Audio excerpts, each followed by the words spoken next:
Now what we're really focusing on right now is just our ability to get to our end location on our move and then have a step through for the finish. Now right now I have multiple mats set up on the floor, not because I expect you to train with these 5 different mats, but because I want you to understand the visual aid of the actual space of the floor that I'm covering. So when you work on something like this, make sure that you're really playing with that realistic space that you might see in an actual game. So right now I'm going to start off by simply bounding and landing in my drop position.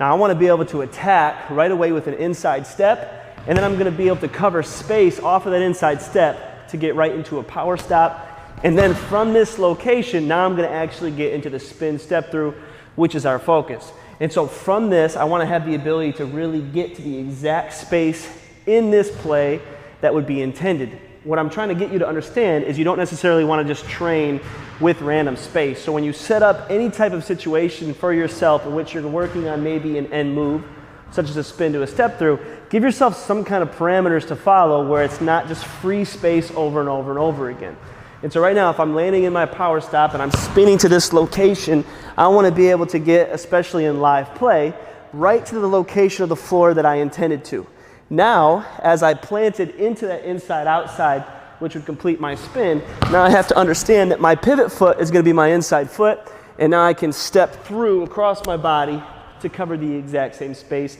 that I'm trying to cover. Now, when you're going fast motion, you'll be able to really experience this. If you were setting it up and you have the mats available for yourself, these are the 2 most important mats, because you can focus on getting to the location of the floor you're intending to, and then you're covering that angle in the exact space you're intending in order to get to that finish. So I want you to spend some time really working on your spin to a step through, but just simply keep in mind of where you're trying to get on the floor and have some kind of way to hold yourself accountable, which in our case, these footwork mats do a tremendous job of pinpointing space so I can work on accountability and angles.